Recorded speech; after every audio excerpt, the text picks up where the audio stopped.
আজ তারেক রহমান রাজপথে গণধোলাই খায় সার্জিস হাসনাতের পরিকল্পনায়। দর্শক দেখতে পাচ্ছেন শিক্ষার্থী ও জনগণ তারেক রহমানকে উদ্দেশ্য করে রাজপথে অ্যাকশন নিচ্ছে এই মুহূর্তে। তারেক রহমান দেশে ফেরার 24 ঘন্টার মধ্যেই যা ঘটেছে, জনাব তারেক জিয়া পদে পদে ব্যর্থ হচ্ছে। এদিকে আজ সার্জিস হাসনাতের পরিকল্পনায় তারেক রহমানের খুবই খারাপ অবস্থা হয়। রাজপথে গণধোলাই খায় বিএনপি এনসিপি মুখোমুখি অবস্থা এই মুহূর্তে। ফুলের মালা নিয়ে বাড়িতে স্বাগতম জানাতে গেলে সার্জিস আলমকে বুকে জড়িয়ে ধরলেন তারেক রহমান। তারেকের প্রত্যাবর্তনে বদলের বাংলাদেশে কি ফের একবার বদল আসতে চলেছে? বিএনপি নেতা ফেরার পর বাংলাদেশের পরিস্থিতির দিকে কড়া নজর রাখছে ভারত। এই সকল টোকাই সমন্বয়করা যখন ডক্টর মুজির সাহায্য সহযোগিতা নিয়ে এনসিপি দল গঠন করে, তখন আমরা অনেক ইউটিউবারেই বলেছিলাম এই এনসিপি দলটা হচ্ছে সম্পূর্ণরূপে জামাতের বি টিম। রাজনীতি কিন্তু একটা গতিশীল চলমান প্রক্রিয়া। যে কোনো সময় যে কোনো মুহূর্তে রাজনীতির পথ পরিবর্তন হয়। গতিপথ নিয়ন্ত্রণ করে অনেকেই যারা পরাশক্তি আছে, এবং বাংলাদেশ ফেটে গেলে শুধুমাত্র যে বাংলাদেশ আক্রান্ত হবে ব্যাপারটা এরকম না। আরে বেটা, তোর যদি সাহস থাকে তো বাংলাদেশের সিরায় আমরা একটু দেখি। সময় বড় অদ্ভুত, প্রকৃতির বিচার বড় নির্মম। যিনি চ্যালেঞ্জ ছুড়ে দিয়েছিলেন আজ তিনি দেশ ছাড়া, আর যাকে চ্যালেঞ্জ দেয়া হয়েছিল তিনি ফিরলেন বীরের বেশে। শুধু ফিরলেন না, রাজপথ কাঁপিয়ে লাখো জনতার ভালোবাসার সাগরে ভেসে বুঝিয়ে দিলেন সাহস কার আছে আর কার নেই। তারেক রহমান যখন 2 দিন আগে বাংলাদেশে ফিরেছিলেন তখন দেশ উত্তাল হয়েছিল। আজকে তিনি নিজেই বিপদের মুখে পড়েন। দর্শক শ্রোতা, গত কিছুদিন যাবৎ দেশ উত্তাল আছে। যে কোনো বিষয় নিয়ে সাধারণ মানুষরা রাজপথে নামে। একদিকে উসমান হাদির ঘটনা, অন্যদিকে বিভিন্ন রাজনৈতিক প্রেক্ষাপট। আপনারা সম্পূর্ণ ভিডিও দেখবেন। আজকে সার্জিস হাসনাত তারা পরিকল্পনা করে ডক্টর ইউনূসকে সাথে নিয়ে তারেক রহমানের বিরুদ্ধে, এবং এই ঘটনাগুলো দেখে সারা বিশ্ব অবাক হয়, সারা বিশ্ব বাংলাদেশের উপর একটা চাপও দেয়। আপনারা সম্পূর্ণ ভিডিও আমি আবারও বলতেছি, ধারাবাহিকলি দেখবেন। দেশের সকল রাজনৈতিক প্রেক্ষাপট এই একটি নিউজ প্রতিবেদনে দেখতে পারবেন। আরে বেটা, তোর যদি সাহস থাকে তো বাংলাদেশের সিরায় আমরা একটু দেখি। মনে আছে সেই হুঙ্কার?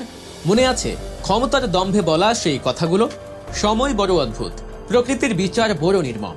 যিনি চ্যালেঞ্জ ছুড়ে দিয়েছিলেন আজ তিনি দেশ ছাড়া, আর যাকে চ্যালেঞ্জ দেয়া হয়েছিল তিনি ফিরলেন বীরের বেশে।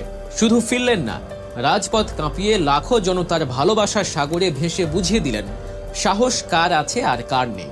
আজকের ভিডিওতে আমরা বিশ্লেষণ করব বিএনপির ভারপ্রাপ্ত চেয়ারম্যান তারেক রহমানের এই অবিস্মরণীয় স্বদেশ প্রত্যাবর্তন নিয়ে। দেখব কিভাবে মাত্র কয়েক ঘন্টার ব্যবধানে 17 বছরের যন্ত্রণার জবাব দিল বাংলাদেশ। কিভাবে শেখ হাসিনার প্রতিটি কটু কথা আজ বুমেরাং হয়ে তার দিকেই ফিরে গেছে। বিমানবন্দর থেকে 300 ফিট পুরোটা পথ কিভাবে ইতিহাসে লেখা হলো, তার সবটুকু থাকছে আজকের বিশ্লেষণে। তাই পুরোটা জুড়ে আমাদের সাথেই থাকুন। সারা বাংলাদেশের মানুষ যখন অপলক দৃষ্টিতে তাকিয়েছিল টেলিভিশনের পর্দায় কিংবা স্মার্টফোনের স্ক্রিনে, তখন দিল্লির কোনো এক গোপন আস্তানা থেকে হয়তো এই দৃশ্য দেখছিলেন সাবেক স্বৈরাচারী প্রধানমন্ত্রী শেখ হাসিনা। তিনি দেখছিলেন যাকে তিনি পলাতক বলেছিলেন, যাকে তিনি তুচ্ছ তাচ্ছিল্য করেছিলেন, সেই তারেক রহমান কিভাবে বাংলাদেশের মাটিতে পা রাখলেন। ঘটনার ফ্ল্যাশব্যাকে যাওয়া যাক। সালটা ছিল 2023। নরসিংদীর এক জনসভায় তৎকালীন প্রধানমন্ত্রী শেখ হাসিনা অত্যন্ত আপত্তিকর ভাষায় আক্রমণ করেছিলেন জিয়া পরিবারকে। তিনি বলেছিলেন তারেক রহমান নাকি মুচলেকা দিয়ে দেশ ছেড়েছেন। তিনি দম্ভ করে বলেছিলেন, আরে বেটা, তোর যদি সাহস থাকে তবে বাংলাদেশে ফিরে আয়। ক্ষমতার মসনদে বসে তিনি হয়তো ভেবেছিলেন এই দিন কোনো দিন ফুরবে না। তিনি ভেবেছিলেন তারেক রহমান হয়তো আর কখনোই এদেশের মাটিতে পা রাখতে পারবেন না। কিন্তু ইতিহাস কাউকে ক্ষমা করে না। আজ 2025 সাল, শেখ হাসিনার সেই চ্যালেঞ্জের জবাব দিতেই যেন তারেক রহমান ফিরে এলেন। তবে একা আসেননি, তার সাথে ছিল কোটি মানুষের দোয়া আর রাজপথে নামা লক্ষ লক্ষ জনতা। শেখ হাসিনা বলেছিলেন, আরে বেটা, তোর যদি সাহস থাকে তো বাংলাদেশের সিরায় আমরা একটু দেখি। হ্যাঁ, আজ তিনি দেখলেন, আজ বিশ্ব দেখল একজন নেতাকে তার দেশের মানুষ কতটা ভালোবাসলে রোদ বৃষ্টি ঠান্ডা মাথায় নিয়ে ঘন্টার পর ঘন্টা রাস্তায় দাঁড়িয়ে থাকতে পারে। দিল্লি থেকে শেখ হাসিনা যা দেখলেন তা হলো তার পতনের এক নতুন সূর্যোদয়। তিনি দেখলেন তারেক রহমানকে বরণ করে নিতে বিমানবন্দর থেকে শুরু করে পূর্বাচলের 300 ফিট পর্যন্ত মানুষের ঢল। এই ঢল কোনো ভাড়ায় আনা লোক ছিল না, ছিল না কোনো বিরিয়ানির প্যাকেট। এই জনস্রোত ছিল আবেগের, এই জনস্রোত ছিল ভালোবাসার। এবার আসা যাক ফিরে আসার সেই মুহূর্তটিতে। হযরত শাহজালাল আন্তর্জাতিক বিমানবন্দরের ভিআইপি গেট খুলে গেল। দীর্ঘ প্রতীক্ষার প্রহর শেষ হলো। বেরিয়ে এলেন তারেক রহমান। তারেক রহমান দেশে ফেরার 24 ঘন্টার মধ্যেই যা ঘটেছে তা থেকে প্রমাণিত হয়, আমি দেখাবো কি ঘটেছে। প্রমাণিত হয় যে তারেক রহমান মিস্টার তারেক জিয়া, জনাব তারেক জিয়া পদে পদে ব্যর্থ হচ্ছেন, তার প্রত্যাশা পূরণ হচ্ছে না, স্ট্যান্ডার্ড মেনটেন হচ্ছে না। দর্শক, সবচেয়ে সিগনিফিক্যান্ট যে প্রশ্নটা বিএনপি ধারণা করেছিল, মনে করেছিল তারেক রহমান দেশে আসার পর জনগণের মধ্যে তুমুল হাইপ তৈরি হবে যে তারেক এসেছেন, এখন বিএনপি ছাড়া কোনো দল নাই, এরকম এই হাইপে নির্বাচন পার করে দেবেন। এর মানে মিনিমাম 1.5-2 মাস এভাবে চলবে, এটাই ছিল। যেমন সাপোজ এখন থেকে নির্বাচন পর্যন্ত, এর মানে 1.5 মাস। কিন্তু না, 24 ঘন্টার মধ্যেই হাইপ নাই হয়ে গেছে। আমি দায়িত্ব নিয়ে গবেষণা করে অ্যানালজি করে মিলিয়ে তারপরে বলছি, আপনারা মিলিয়ে নিন। তারেক রহমান প্রথম দিনের কার্যক্রম শেষে দ্বিতীয় দিনের কর্মসূচিতে বের হয়েছেন।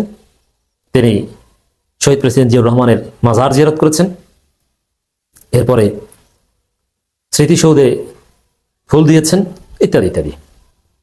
তো এই যে কাজগুলো তিনি করেছেন, তো এগুলো মিডিয়ায় লাইভ দেখিয়েছে, বিএনপির পেজগুলো লাইভ দেখিয়েছে। আমি দেখেছি যে কত পরিমাণ মানুষ লাইভে দেখেছে বা রিয়াকশন কি। আর শিবিরের সদস্য সম্মেলনে শিবির সভাপতি যে স্লোগান দিয়েছে, উত্তাল স্লোগান, বেশ কিছু গুরুত্বপূর্ণ স্লোগান দিয়েছে, যে স্লোগানগুলো 36 জুলাই গণ অভ্যুত্থানে ব্যবহৃত হয়েছিল, বিপ্লবী ব্যবহৃত হয়েছিল। শিবির এখন অফিসিয়ালি সেই স্লোগানগুলো এন্ডোর্স করছে। শিবির সভাপতি যে ইতিহাস সৃষ্টি করলেন স্লোগান দিয়ে, সেগুলো কত মানুষ দেখেছে। শিবিরের সদস্য সম্মেলন নিয়ে কি পরিমাণ মানুষের আগ্রহ ছিল। শিবিরের সদস্য সম্মেলন is very simple matter, Tarique রহমানের সাথে তুলনাযোগ্য না, কিন্তু বাস্তবে শিবির সভাপতির স্লোগানের প্রতি মানুষের আপিল বেশি। তারেক রহমান মাজার জিয়ারত করতে গেলেন আর স্মৃতিসৌধে গেলেন তার চাইতে বেশি। এবং দেখেন, জনগণের উপর আমি যে কথাটা বারবার বলেছি, দীর্ঘ নির্বাচন শেষে গত 25 ডিসেম্বর সপরিবারে দেশে ফেরেন বিএনপির ভারপ্রাপ্ত চেয়ারম্যান। তার এই প্রত্যাবর্তনকে ঘিরে 300 ফিটে গণসংবর্ধনার আয়োজন করে বিএনপি, যেখানে দলটির ভারপ্রাপ্ত চেয়ারম্যানকে এক নজর দেখতে আসেন লাখো নেতাকর্মী, সমর্থক ও অনুরাগীরা। তারেক রহমানের এই প্রত্যাবর্তনকে নিয়ে আবেগঘন বার্তা দিয়েছেন বাংলাদেশের জাতীয় পার্টির চেয়ারম্যান ব্যারিস্টার আন্দালিব রহমান পার্থ। বিস্তারিত জানাচ্ছেন শেখ ফরিদ।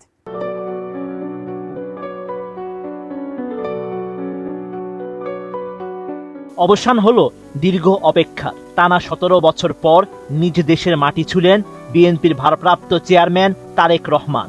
তার প্রত্যাবর্তন ঘিরে উচ্ছ্বসিত গোটা দেশ।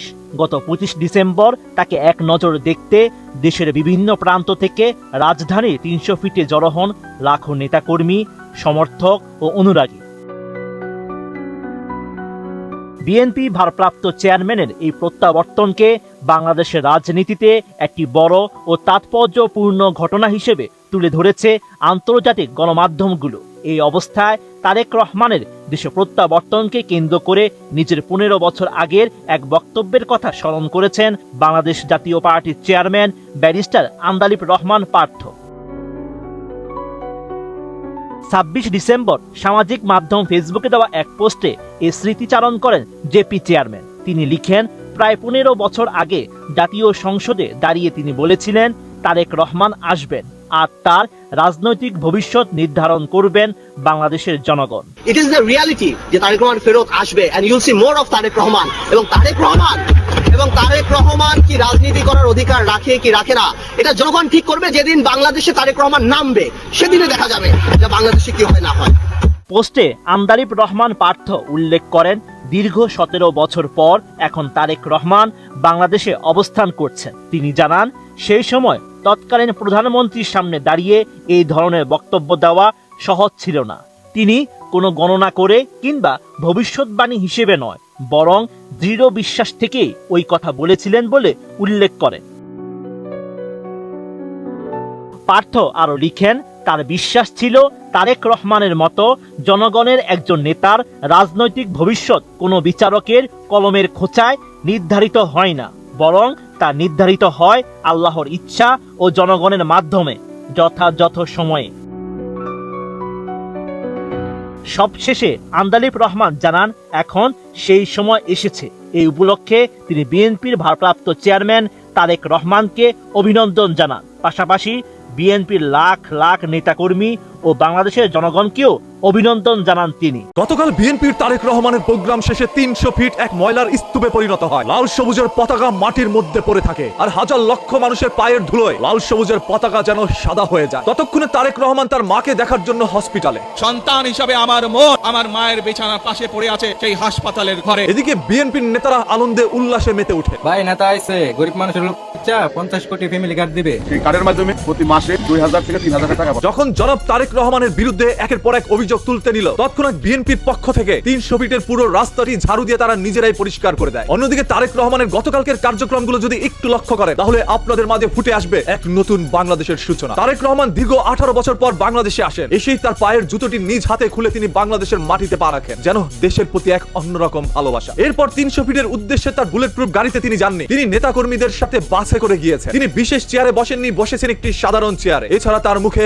বরাবরই আল্লাহ নবীর নাম ছিল। ইনশাআল্লাহ আগামী দিনে দেশ পরিচালনার দায়িত্বে যারা আসবে, আমরা সকলে নবী করিম সাল্লাল্লাহু আলাইহি সাল্লামের ন্যায়পরায়ণতার আলোকে আমরা দেশ পরিচালনার সর্বোচ্চ চেষ্টা করব। এরপর তিনি কথা বলেছেন আমাদের বাংলাদেশের শহীদ শরীফ বীর ওসমান হাদিকে নিয়ে। 24-এর আন্দোলনে প্রজন্মের এক সাহসী সদস্য ওসমান হাদিকে হত্যা করা হয়েছে। ওসমান হাদি শহীদ হয়েছে। ওসমান হাদি চেয়েছিল এই দেশের মানুষের জন্য গণতন্ত্র প্রতিষ্ঠিত হোক, যা আরো একবার স্মরণ করিয়ে দেয় এই তারেক রহমান নতুন প্রজন্মের জন্য চিন্তা করছেন। মনে রাখবেন, উই হ্যাভ এ প্ল্যান। ইনশাআল্লাহ আমরা সেই প্ল্যান বাস্তবায়ন করব। হ্যাঁ, তার কাছে রয়েছে নতুন কিছু প্ল্যান, যেটাই পরিবর্তন করবে এই বাংলাদেশকে। এখন কাছে এদের মতো আনন্দ লাগতেছে। আবার কিছু নেতাকর্মীর দাবি তারেক রহমান যেন তার বাবা শহীদ জিয়াউর রহমানের মতো করে এই দেশ নিয়ে চিন্তা করে। ওনার বাবা যেভাবে দেশ চালাইছে, উনিও ঠিক সেইভাবে দেশটা চালায়। তবে সেই দলের ধানের যতগুলো চিটা রয়েছে তাদেরকে ঝেড়ে ফেলে শুধু চালগুলোকে নিয়ে এগিয়ে যেতে হবে, না হলে বিএনপির বদনাম ক্ষণে ক্ষণে।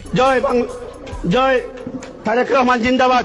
তারেক রহমান জিন্দাবাদ। তারেক রহমানের আগমনে জামায়াতে ইসলাম বলছে, চুল দাড়ি সাদা দেখে ভুল বুঝবা না, তোমাদের চাইতে আমরা কম যুবক না। প্রতিটি যুবকের হাতকে দেশ গড়ার কারিগরের হাতে পরিণত করতে চাই। হ্যাঁ, কোন দিক দিয়ে জামায়াত ইসলামও পিছিয়ে নয়। এবারের বাংলাদেশের নির্বাচনী হতে যাচ্ছে একটি মজবুত লড়াই, যেখানে দুইটি দলকে মানুষ এখন পছন্দ করা শুরু করেছে। আরে বেটা, তোর যদি সাহস থাকে তো বাংলাদেশের ফিরায় আমরা একটু দেখি। সবার মনে একটি প্রশ্ন, তারেক রহমানকে দেখার জন্য কত মানুষ ওইখানে হাজির হয়েছিল? আনুমানিক ধরেন 50 কোটি। যেখানে বাংলাদেশের ভোটার সংখ্যা মাত্র 12,76,95,183 জন, আর সেইখানে বিএনপির এই কর্মী বললেন 14 থেকে 15 কোটি ভোট পাবে আশা করি ইনশাআল্লাহ। 14-15 কোটি ভোট পেতে যাচ্ছে বিএনপি। আনুমানিক ধরেন 50 কোটি। এই সকল কথার কারণে বিএনপিকে নিয়ে অনেকে মজা করছে।